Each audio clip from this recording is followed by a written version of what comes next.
Ladies and gentlemen, the following podcast is set for one episode.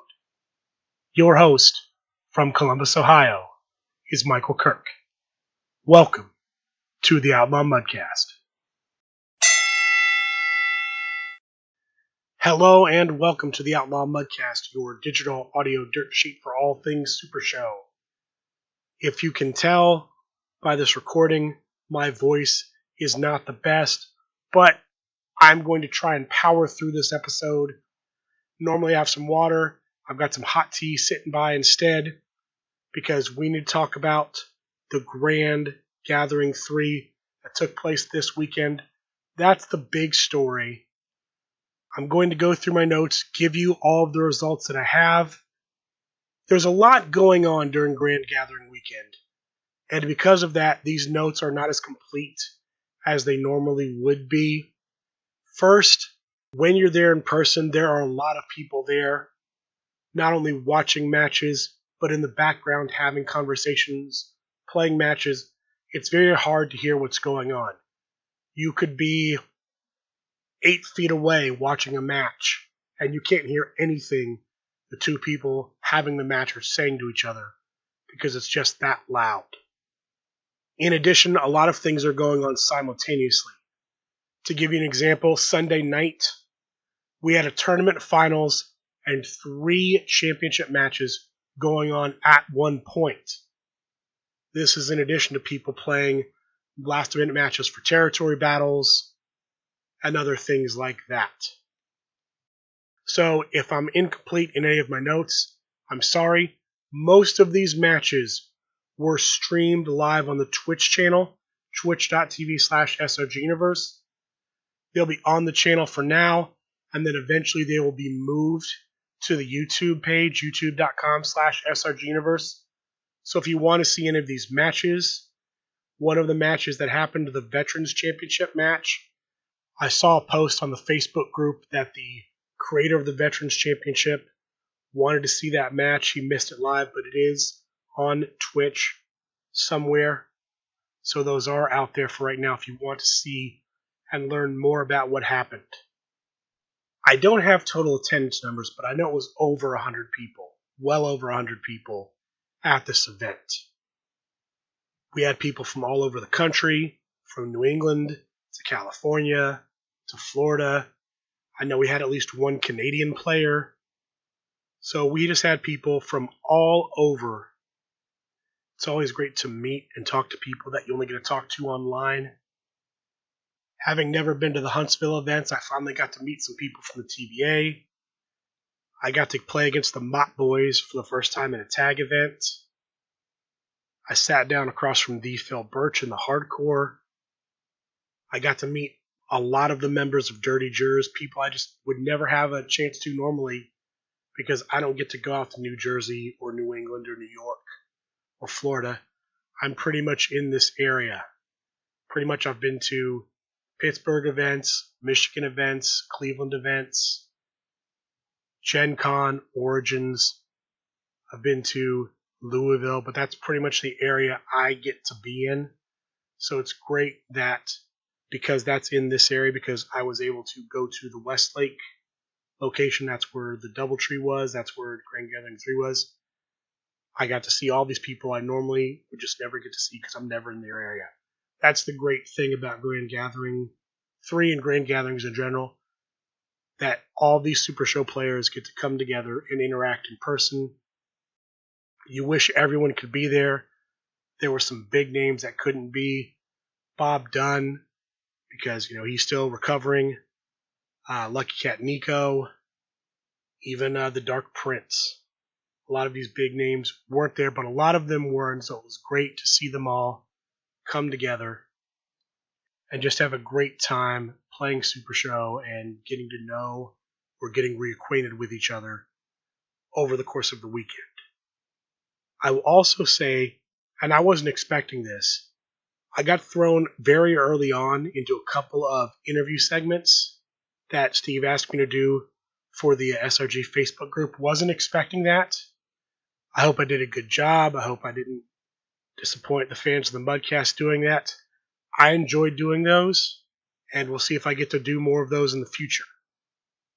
There were a lot of new products released over the weekend. I'm looking at the website now, supershowthegame.com, looking at the new items. I believe everything listed on the new items section of the website is what released. The only difference I can think of looking at it is there's a new competitor, the Zookeeper. They're only showing the vertical art competitor version of Zookeeper. There was a horizontal art that came out too. That may have been exclusive to Grand Gathering 3. I don't know. Otherwise, everything else looks the same. The prices look the same except for when it comes to the old school bundle. I reported on that last week. It's $25 on the website, but it was $20 in person. Now, I know that was the case for Grand Gathering 3. I don't know if it will continue to be $20 at in-person events or if that was a Grand Gathering only thing. I can tell you that there were 900 old school packs at Grand Gathering 3, and they all sold out. They all sold out, I believe, early Saturday.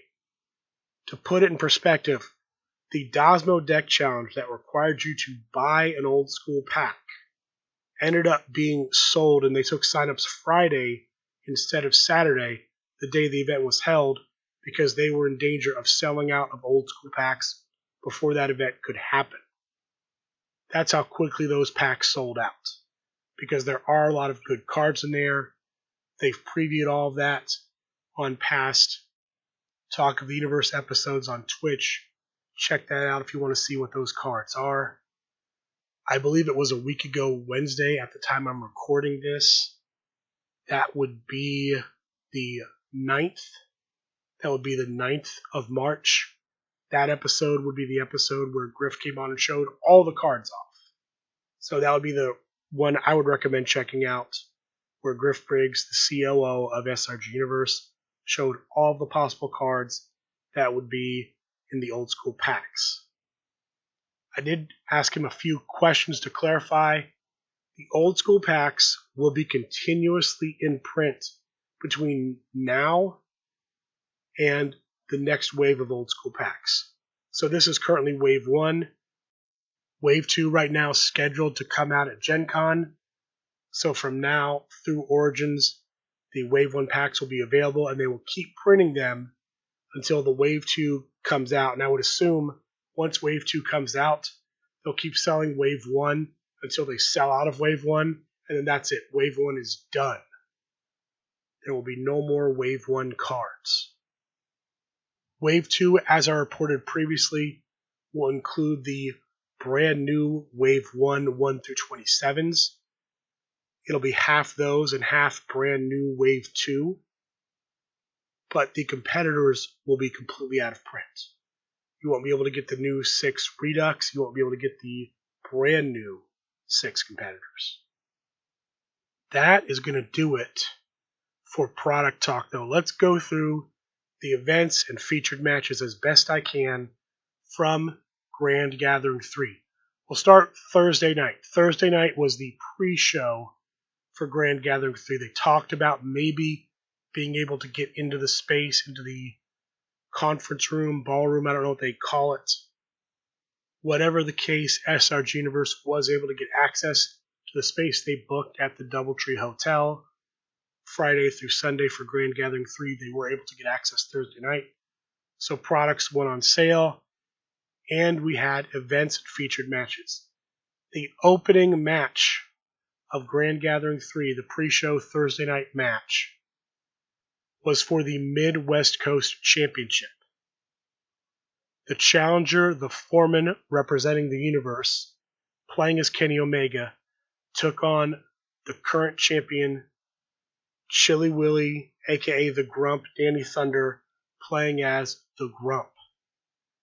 The winner and still champion, the Grump, as the Grump. Now, there was some talk there would be additional Midwest Coast Championship matches over the weekend. Unfortunately, after Thursday night, the general manager of the Midwest Coast, one of them at least, Dave Marisak, who was going to be booking those matches, he was unable to attend the rest of Grand Gathering 3, and so there were no more Midwest Coast Championship defenses. That was it. The next featured match of the night, the Italian Bombata versus the Great Outdoors for naming rights. If the Bombata won the match, then the Great Outdoors would be known as the Mediocre Indoors until Origins. If the Great Outdoors won the match, the Italian Bombata would be known as Boom Bada until Origins. Square off standard singles match, Bombata playing as the Angler, the Great Outdoors playing as Evie Laveau. It goes to crowd meter 1. The winner, the Great Outdoors. So, from now until Origins in June, we must refer to the man formerly known as the Italian Bombata as Boom Bada. Then, Chibi, who normally hosts Thursday Night Fights online, hosted Thursday Night Fights in person at the Grand Gathering 3. He had 32 players sign up for the event, divided them up into groups of 4, so each player played the other people in their group, the other 3.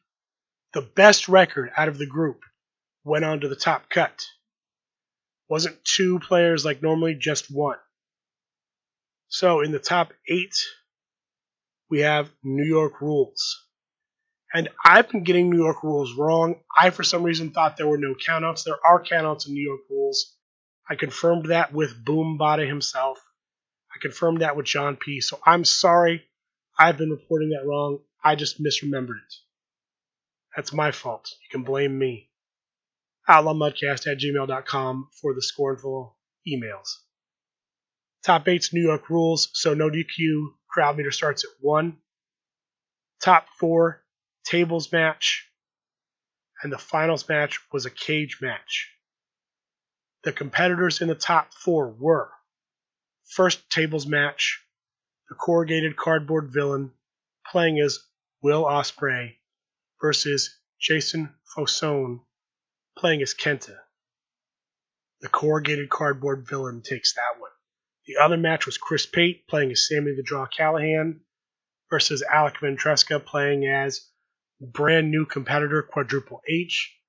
The winner, Alec Ventresca. So, Alec Ventresca takes on the corrugated cardboard villain in a steel cage match that goes all the way to crowd meter 1, and the winner of the live in-person Chibi's Thursday Night Fights, Alec Ventresca. Congratulations to him for winning the first tournament of Grand Gathering 3.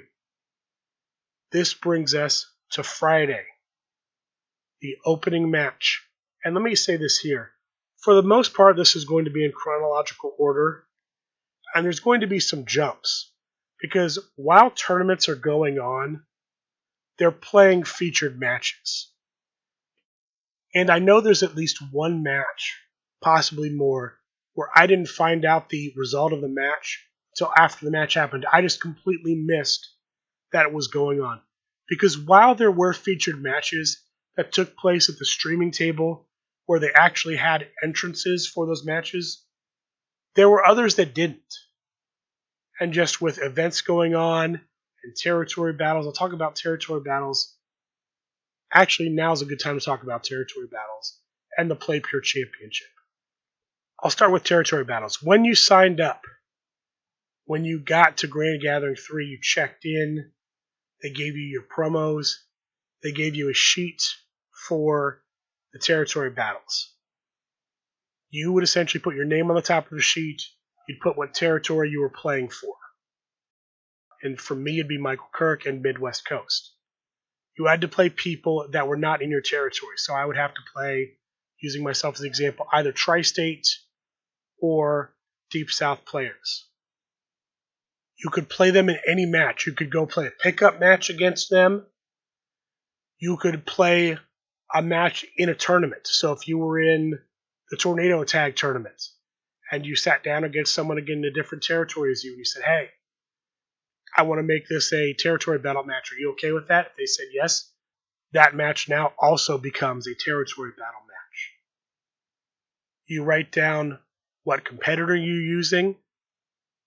You write down if you won or lost, and you wrote down your opponent's name. You scored a point for your territory if you won. You lost a point for your territory if you lost. There were also points being given out if you made top cuts, if you made the top 8, 4, if you made the final table, if you won. You scored points for your territory. There were spots on the territory battle sheet for 10 matches. I don't know if you would be allowed to play more. I did not play all 10, so I never asked about it. I just didn't find the time to get all 10 in. I got 6 in. And then at the end of the tournament, or when you were going to leave, you turned that sheet in to the general manager, and he'll total up the points, including whatever points you earn for those top finishes, and they will declare at a future point who won the territory battle. I don't know who won the territory battle. No clue. I don't even know if we'll know by Wednesday. It might be a week or more. Who knows when the general manager, John Clace, who's tallying that up, will get around to figuring that out. The Play Pure tournament also kicked off. Jeremy Steigerwald had a list of everyone who was attending Grand Gathering 3, everyone who bought a ticket. He broke them up into matchups, into brackets. At the same time, you got your territory battle sheet, you got your Play Pure sheet. You wrote your deck list out. You gave that to Jeremy Steigerwald. When the second player in the matchup turned in their Play Pure sheet, that is when Jeremy Steigerwald would give that second person the opponent so they could have their match. You were supposed to have your first 2 matches done by Saturday morning. Second 2, I believe, done by Sunday morning. It was a single elimination tournament all the way through. I'll talk about it a little more when we get to the finals, but based on discussions I had with Jeremy Steigerwald, he'll never do this format again. There were a lot of complications with it. A lot of people declined to participate in the Play Pure Championship, so that ended up causing a lot of problems for Jeremy Steigerwald personally. I just want to say I appreciate everything Jeremy Steigerwald tried to do and everything he does. I don't want to see any grief put on him. And so, Jeremy, we all appreciate you. I want to put that out there. We appreciate everything you do for this community, for everything you give for Super Show the Game. And so, keep your chin up. I know you were very unhappy when I talked to you about Play Pure as the weekend progressed. Keep your chin up. All right? Now let's get to Friday. First featured match of Friday. The Tornado Tag Team Championship Fatal 4-Way match. The champion, Alec V, playing as El Super Sons, versus Mark Perry, playing as F and Impact, versus Emo Mam, playing as the second version of Sweet Innuendos, versus Jason Fauson, playing as Twisted Aggression. Crowd meter 0 match. Emo Mam's gimmick copies Alec Ventresca's gimmick, so she gets to use her keywords with his gimmick. Mark Perry hits the finish.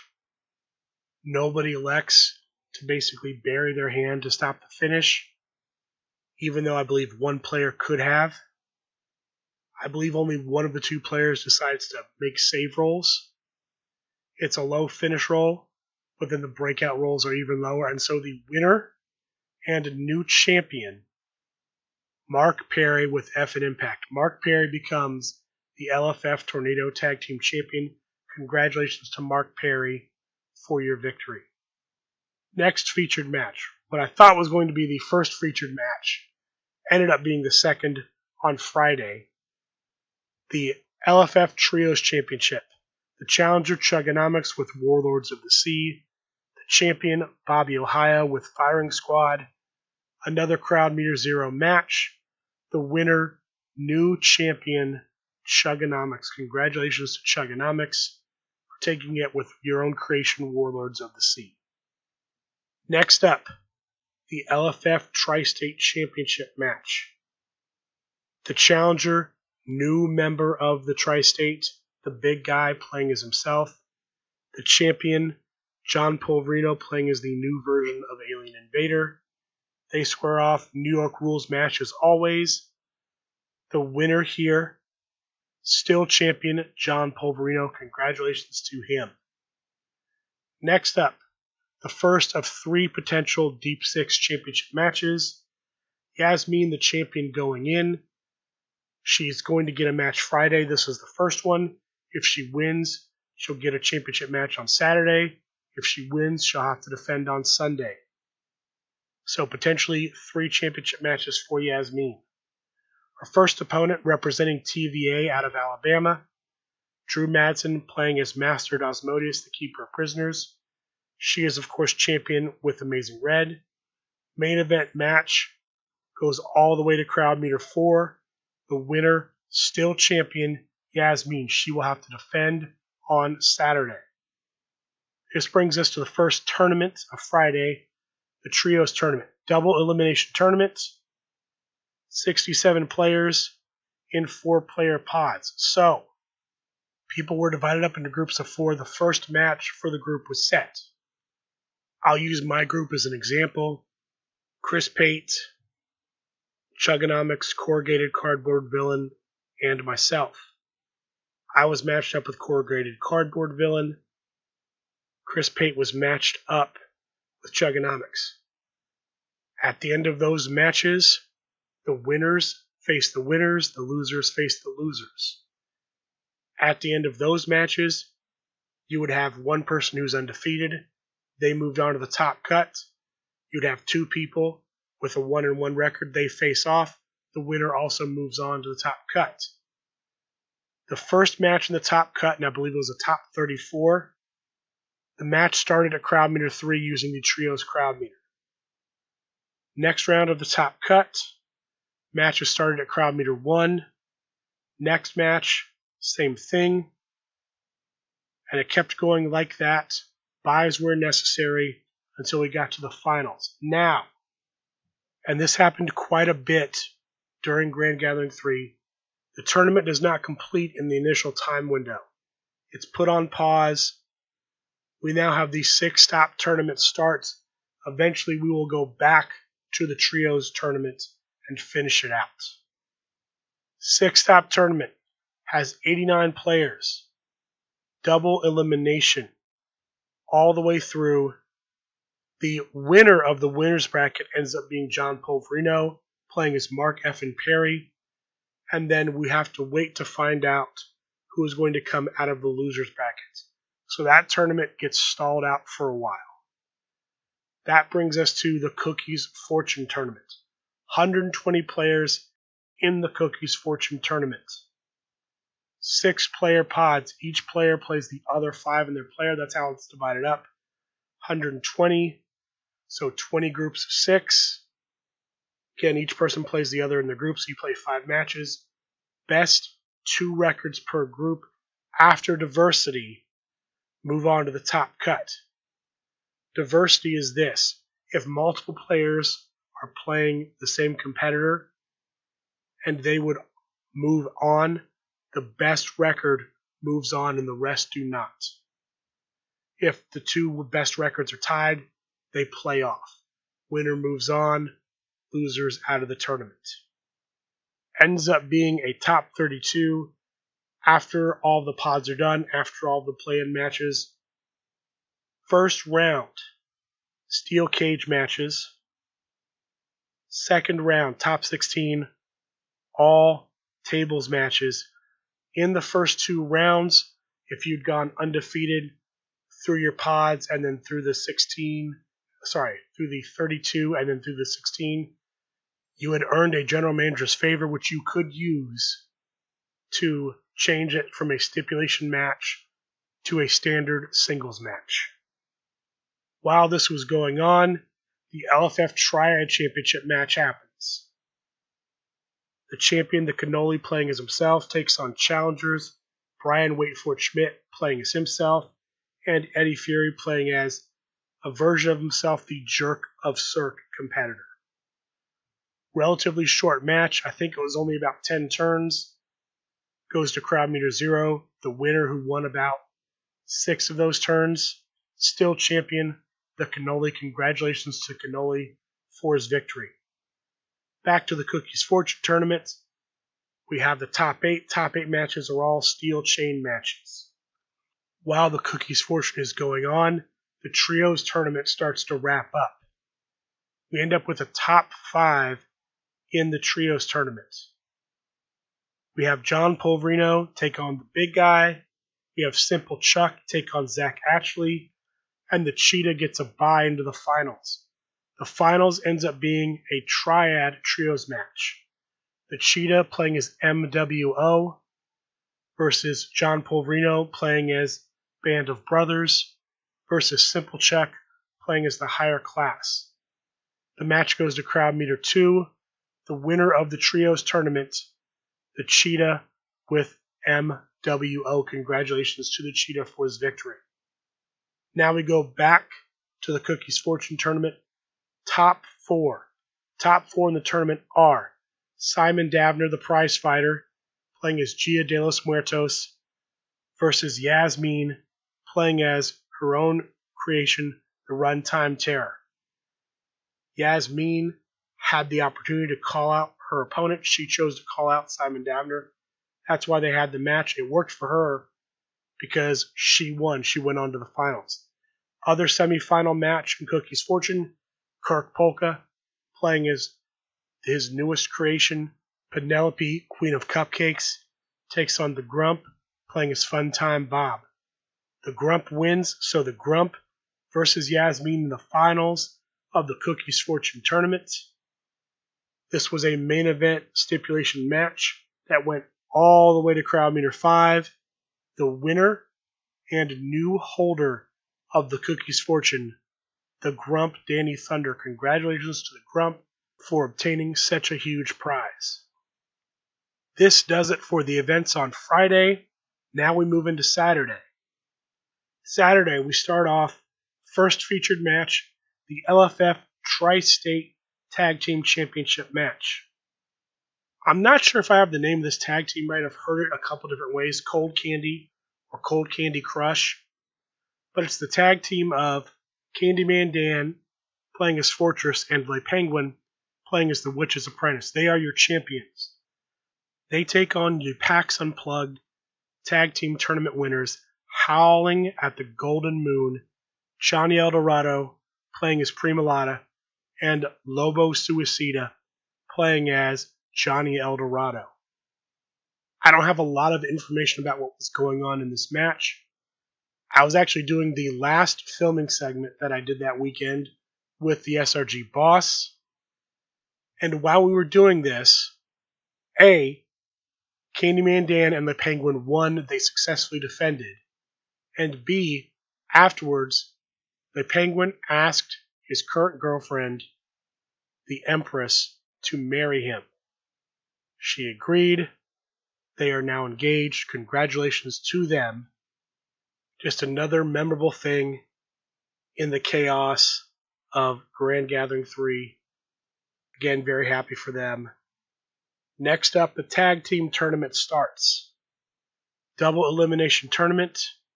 Each match has a 40-minute time limit. If after 40 minutes your match is still going on, everyone's gimmick becomes blank. The crowd meter jumps up to crowd meter 6. There were 52 teams in the tournament, meaning 104 players. While this tournament is going on, we have the LFF Underworld Championship. The challenger, the prize fighter, Simon Davner, with the original Brian Cage, a.k.a. Brian Cage is the effing machine. The champion, Johnny Correa, playing as Ra Ra Perry. This is a last competitor standing match. Just going from memory, when one player hits a finish, the other player gets 10 breakout rolls. If they roll their highest skill, might be highest printed skill, but if they roll the highest skill, they break out. For every breakout roll that's made, the person who hits the finish gets to choose a source of cards, either hand, discard pile, or top of deck. The opponent reveals the cards from the source chosen. If it's a finish, it gets removed from the game. So if through this process, all of the finishes get removed from the game, the person with the finish wins by special finish. And as the crowd meter goes deeper, the number of cards revealed goes up. So it makes it more likely that finishes get removed from the game. And also, if you can't break out in the 10 breakout rolls, you lose that way too. So match goes to crowd meter 4. No finishes get removed from either side the whole game. Instead, it's a 10 count. Player hits the finish, the other player cannot break out in 10. So the winner and new LFF Underworld Champion, the prize fighter Simon Davner. Congratulations to Simon Davner for holding the most prestigious championship in the legendary Fighting Federation.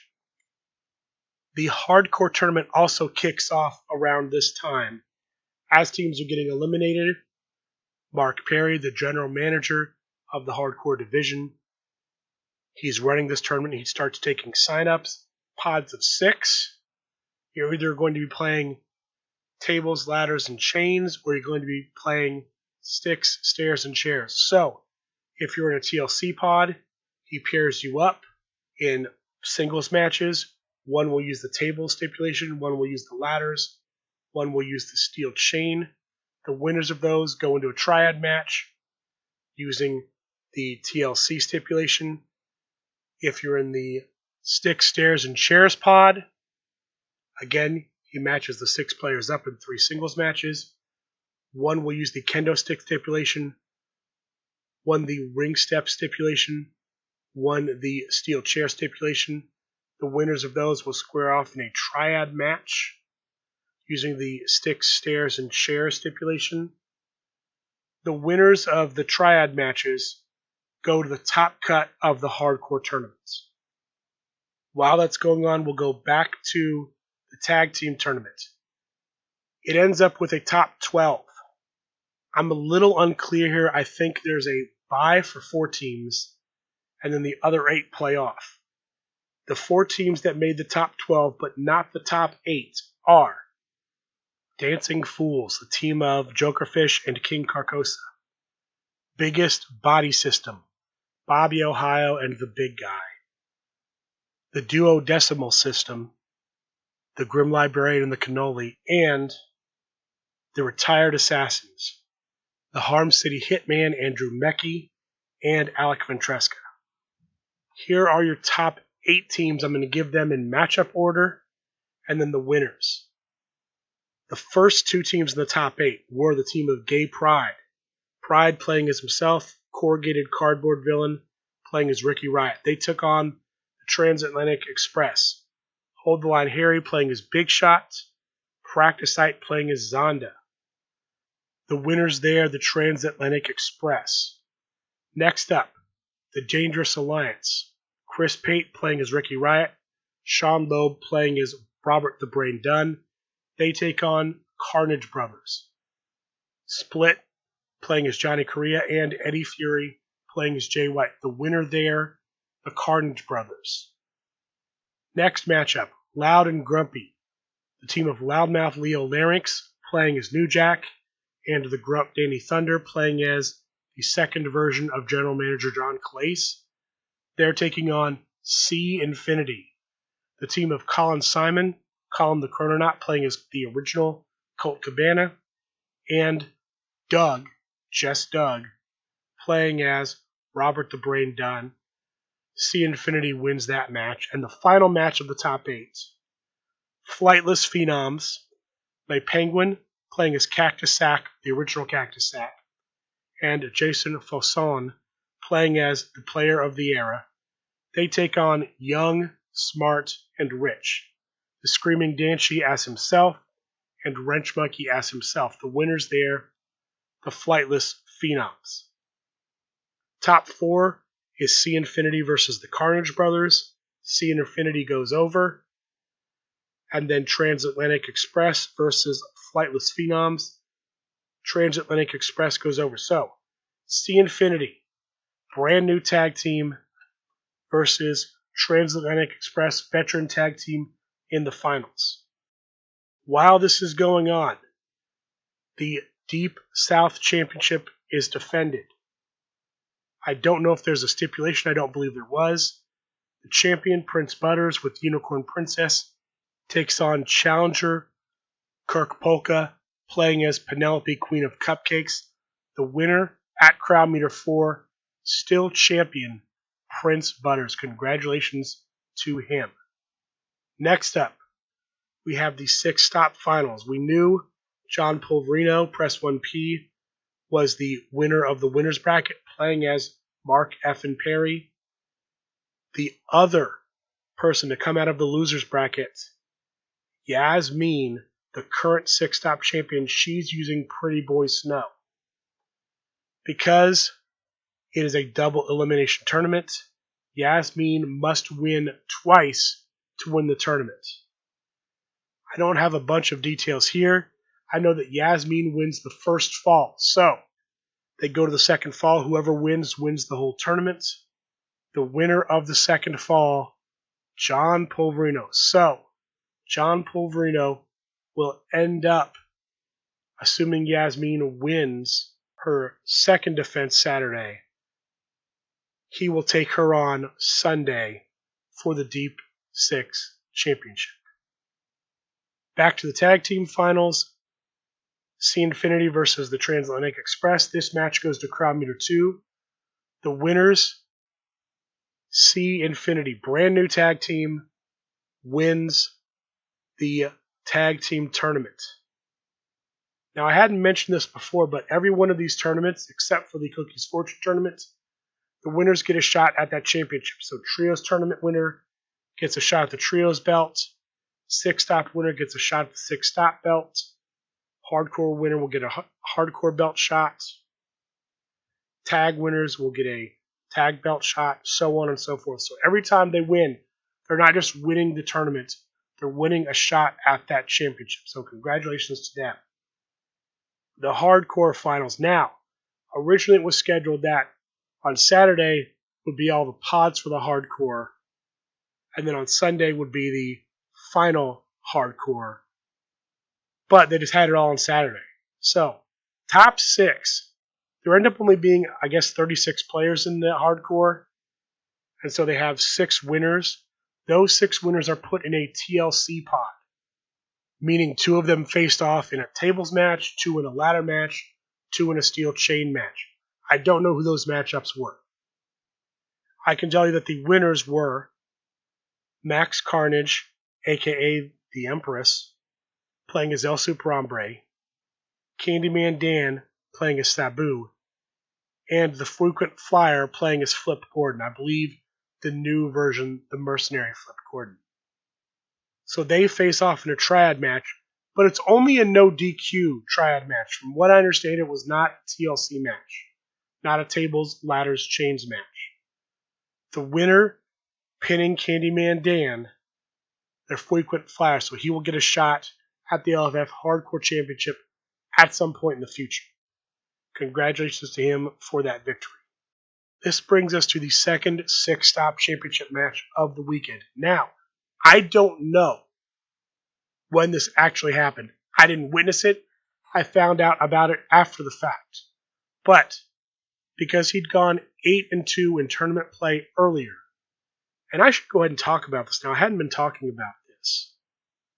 We had a couple guests for the weekend. We had 3 people in total. Brimstone, Flip Gordon, and Madman Fulton. Brimstone and Flip Gordon were advertised for Friday. Madman Fulton for Saturday. Madman Fulton was only there for Saturday. I believe Flip Gordon was there Friday and Saturday. Well, obviously, because I'm about to report on his match. And I think Brimstone was there all weekend. Not 100% on those. I know they were definitely there Friday and Saturday. Brimstone and Flip Gordon. I know Madman was there Saturday. But Flip Gordon ends up taking on champion Yasmin for the 6-stop championship, the Deep 6 championship. Again, she's playing as Amazing Red. And she retains. She's the champion going into Sunday. She will take on John Pulverino on Sunday. Grand battle. This was a long match. First off, we had entrances. Everybody got their own entrance to their own entrance music. A lot of great entrances, a lot of people really showing a lot of flair. To me, the entrance of the night, Johnny Correa. Johnny Correa, of course, he can't see you. Johnny Correa enters through the wrong door. To me, blew me away. Great entrance. Loved it. Big Guy had a great entrance. Jeff Delisle had a great entrance. So many great entrances in the tournament. There ended up being, by my count, 132 players. There were 11 groups, A through K. 12 players per group, so that's 132. And then each group was divided into 2 pods. Every person in the group was numbered 1 through 12. 1 through 6 was in the first pod. 7 through 12 was in the other. And they just played in a grand battle match. And your number was your entrant number. For the first half, the first 2 were the first entrants. It went 3, 4, 5, 6. For the second half, 7 and 8 were the first 2. 9, 10, 11, and 12 entered in that order. 1 person, 1 per group. I tried to record it. Too much chaos.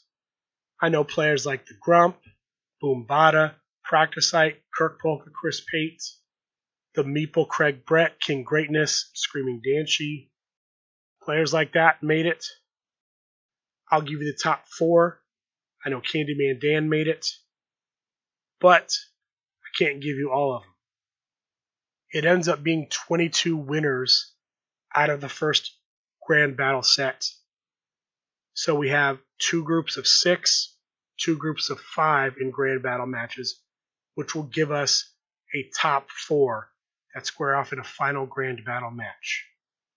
I'll give you the result of that when I get to it. But next up, we have another featured match. This was the hair versus hair match. Eddie Fury playing as himself versus Phil Birch playing as Johnny Correa. This was a tables, ladders, and chains match with a last-minute special guest referee selected by Eddie Fury, Booker Mania. Booker Mania is the special guest referee, which pretty much negates the Johnny Correa gimmick Phil Birch would be using in the match. The match goes to crowd meter 6. The winner, Eddie Fury. Afterwards, though, it is discovered that Eddie Fury had cards up his sleeve. And so, the result is reversed, and Phil Birch is given the win. I don't know how that can happen, considering it's a no disqualification match, but somehow it does. And so Eddie Fury gets a nice buzz cut, and all that long hair is gone. This brings us back to the final table in the grand battle. The final 4 are Jokerfish playing as himself, the second version of Jokerfish. The Star Maker Everett Stevens playing as the Mark Jeff Bravo. Candyman Dan playing as Fortress, and Le Penguin playing as Mr. Pop and Twist. This does go the distance because in Grand Battle, every 6 turn rolls, you increase the crowd meter. So this does go all the way to crowd meter 5. The first man out, I believe before crowd meter 5, Le Penguin. The second man out, Candyman Dan. So it comes down to the Star Maker versus Jokerfish. And the winner, who I believe was the second overall pick in the competitor draft for the Grand Battle, the Star Maker Everett Stevens. Congratulations to him for winning the Grand Battle. He will get a shot at the LFF World Heavyweight Championship because of this victory. The final featured match for Saturday, General Manager John Calais versus former General Manager of the Tornado Tag Team Division, James Booker. The new General Manager, by the way, is the Fireball. These 2 men square off. They decide to put the following on the line. If the General Manager John Calais wins, he gets to choose 1 member of James Booker's faction Impact and essentially take that man. He will take that man upon conclusion of the faction wars. He will have that man until the next faction war starts, with the option, if both people agree, for that person to stay in the higher class. John Clace made it very clear if he won, he was going to take John Polverino and put him in the higher class. If James Booker wins this match, he gets to book all of the featured matches, all of the championship matches for Origins Game Fair. So huge stakes on the line. This match went on very late into the night, past 1 a.m., I believe. The winner at Crowd Meter 2, James Booker. So James Booker will get to book the entire match card at Origins. Huge win for James Booker. Congratulations. That does it for Saturday. I will make one little note. The Dosmo Deck Challenge happened here. There wasn't an overall Dosmo Deck Challenge winner. The way this worked was this. You purchased an old school pack. When you signed up, you got a sealed pack with 2 competitor sets in it. You used the old school deck and used a singles competitor out of one of the 3 competitors you got between the old school pack and the sealed pack. Now, it was possible that your sealed pack contained Tornado Tag or Trios competitors. What you had to do is you had to play as a singles competitor, and you had to use a set of finishes from one of the other 2 competitors you didn't choose. So you could be in a situation where you are playing a singles competitor and using Tornado Tag or Trios finishers. You were divided up into groups of 4. You played the other 3 in the group. You were given prizes at the end. There was a draft for prizing based on best record. And that's what happened there. No overall winner, just sort of a little draft thing for fun with some nice prizes. And everyone got a participation full art card, either Full Nelson or Alien Invasion. This brings us to Sunday. Only one tournament now on Sunday, the Tornado Tag Team Tournament, because the Hardcore finished up Saturday. First featured match, the Player of the Era match. The first ever Player of the Era, John Polverino, takes on the second Player of the Era, Kirk Polka. 2 out of 3 falls match. First person to win 2 falls wins the whole thing. John Polverino is playing as his creation, the Pulverizer. Kirk Polka playing as Chloe Mai, another of his creations. The first fall winner is John Polverino, and the second fall winner is John Polverino. John Polverino wins the first 2, and he wins this Player of the Era match. Congratulations to him.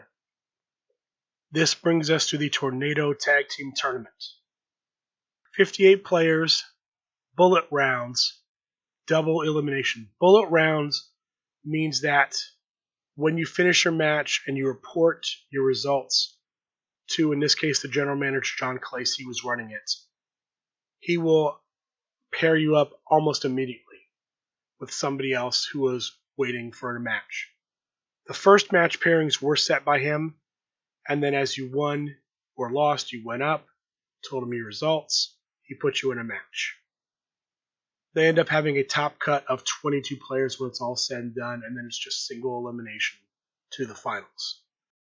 While the Tornado Tag Team Tournament is going on, the inaugural Veterans Championship match happens. There were 2 tournaments to determine the contenders for the Veterans Championship. The first tournament, I believe, was won by the Star Maker Everett Stevens. The second was won by Greg Shockley. So they face off to crown the inaugural Veterans Champion. Greg Shockley is playing as the man from IT.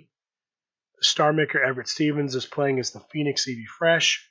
The winner here and first ever Veterans Champion, Greg Shockley. Congratulations to him for winning that belt.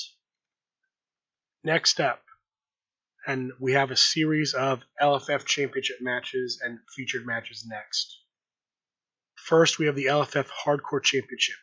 No disqualification is the stipulation.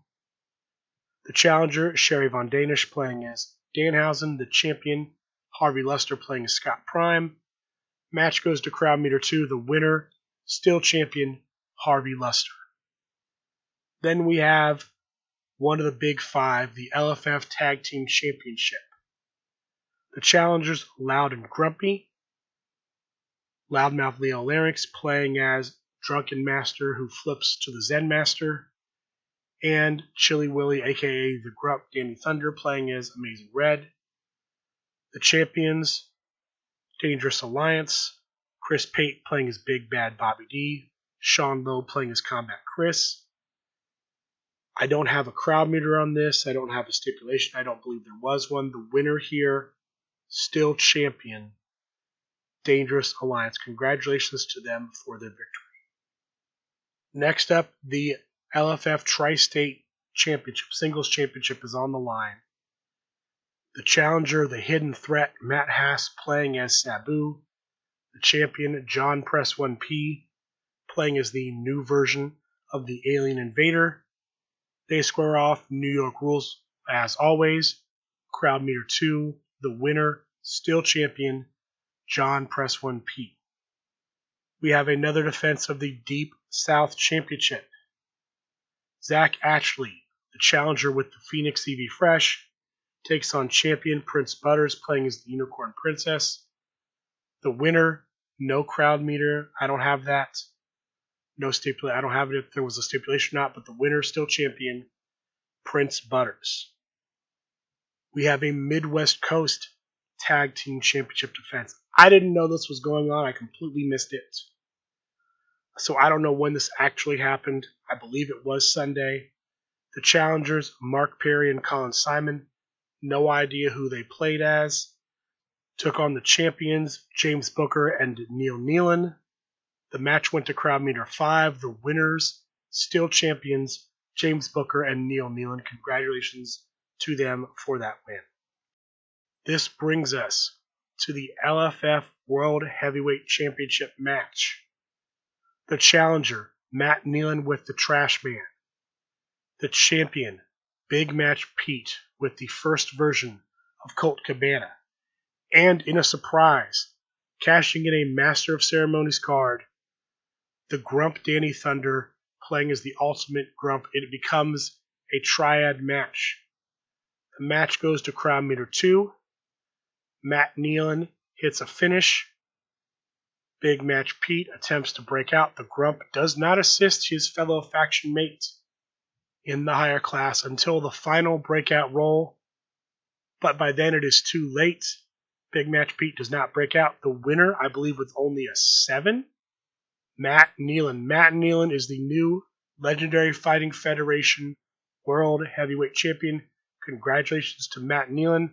Second bite of the apple tastes sweet for Matt Nealon because he is now the LFF World Heavyweight Champion, holding the biggest belt in the Legendary Fighting Federation. This brings us back to the finals of the Tornado Tag Team Tournament, the last tournament of Grand Gathering 3. The finalists are the Big Guy, playing as new Tornado Tag Team competitor Big Money, and the Cannoli, playing as the Duo Decimal System. So both finalists playing as Tornado Tag Teams featuring themselves. All I know is that the winner, who will get a future Tornado Tag Team title shot, your Triad Champion, the Cannoli. Congratulations to the Cannoli for the win. Next up, I think I'll talk about the Play Pure Finals, because all of these next things are happening pretty much at the same time. We have the Play Pure Tournament Finals. The two people who make it all the way through are Jeff Delisle playing as Jamie Senegal and Candyman Dan playing as Johnny T. Play Pure, as a reminder, no entrances, no spectacles, no skill requirement cards. Standard singles match that goes to crowd meter 3. The winner of the Play Pure Championship, Candyman Dan. So, Play Pure Championship returns to the Candy household. Candyman being a previous Play Pure champion. Now, Candyman Dan holds that prize. This match I completely missed. I heard about it afterwards. It was only about 3 turns. The LFF United States Championship. The challenger, Ken Fouché with the mayor of Slamtown, Johnny Super Show. The champion, Colin the Chrononaut, playing as himself. Match, again, only about 3 turns. Crowd meter 0. The winner, new champion, Ken Fouché. And then the final thing to conclude was Yasmin's last defense of the Deep 6 Championship. Main event stipulation here. The challenger, because he won the 6-stop tournament, John Polverino, using Mark F. and Perry, takes on Yasmin using Amazing Red. It's a main event stipulation match. I don't recall what the crowd meter was. I do know it had reached the point where if you were going to break out and the finish roll was over 10, you had to roll your highest skill on either the second or third breakout roll to break out. Yasmin hits the finish. John Polverino does not roll that skill on the second or third, so Yasmin successfully defends her belt 3 times, the winningest Deep 6 champion. Congratulations to her for that defense. And that is it. That is the final featured match event. That is the wrap-up of Grand Gathering 3. There were a lot of other things that went on that I didn't get to report on. There may have been things that I missed. I apologize for that. I know that there were After Dark festivities that I was not a part of. But this is it. This is the bulk of what happened at Grand Gathering 3. Again, it was great getting to interact with all these people that I only get to see through a screen or on posts on a discussion group in person. I hope to see all of you again soon. I know the next big thing coming up in Louisville, Kentucky, Mesos Games, April 15th, is going to be holding a Create a Competitor tournament. And then after that, the next big thing is Origins Game Fair in June. I don't know if we'll see something happen between that time, but those are the next big things. I only have one tournament result to report from this last week. That was the last Monday night consigliere fights. It was a Play Pure event, so you had to use the same rules as you do during the Play Pure tournament that I talked about earlier. 20 players, 4 groups, 5 players per group. Top 2 per group advance to the top cut. The top 8 were Loudmouth Leo Larynx, playing as Uncle Awesome, Candyman Dan, playing as Pulverizer in 7th, Brett the Metalhead as Master Osmodius in 6th, Boom Bada in 5th as the Witch's Apprentice, Matthew Gordon as Runtime Terror in 4th place, Ken Fouché as Go-Go in 3rd place, Lucky Cat Nico, your runner-up with Fast Hands Cam, and the winner, playing as Kaiser Wolf, the Harm City Hitman, Andrew Meckie. Congratulations to him for that victory. That is going to do it for this week's episode of the Outlaw Mudcast. There were no Sunday night fights because we were in Westlake, Ohio on Sunday. Brian Schmidt and the whole crew. So that's what got streamed. No Sunday night fights. No news on what's going on for next week's Sunday night fights. As far as upcoming tournaments, there is currently nothing posted on supershowthegame.com. I would seriously doubt if there's going to be a Monday night consigliere fights or something equivalent. Maybe something will get posted, but as of right now, nothing is there.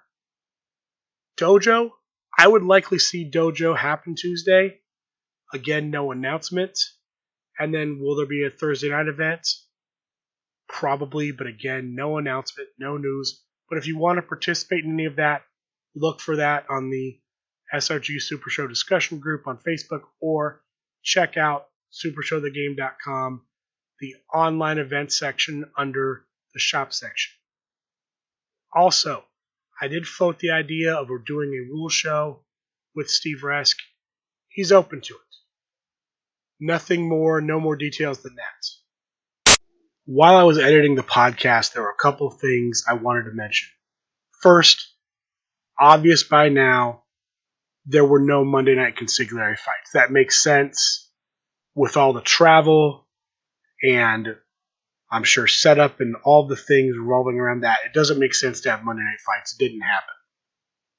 I've also now seen reports that there will not be Dojo Tuesday night. I'd keep a lookout if you're interested in Dojo, but it may not happen. Be prepared for that. Got Next may happen Tuesday night. Watch for that. No news on Thursday. Listening back, I went through a whole thing about how you could see what the cards were in the old school packs by going to Twitch. It's on supershowthegame.com. Supershowthegame.com, under the shop section, there's an old school pack section. It shows all the cards in there, so you don't have to go to Twitch and try to watch it on Twitch. It's posted on Super Show the Game. I'm sorry about that. I should have mentioned that. I didn't remember it at the time. I remembered it while I was going back through the show. There were a few other things with product I wanted to mention. First, there was an apparel promo at Grand Gathering 3. If you bought apparel, you received a competitor-only copy, no finishes, competitor-only copy of Team Valiant. This Team Valiant differs slightly from the original. The original had the logos of El Super Hombre, the Rising Sun, and EDM.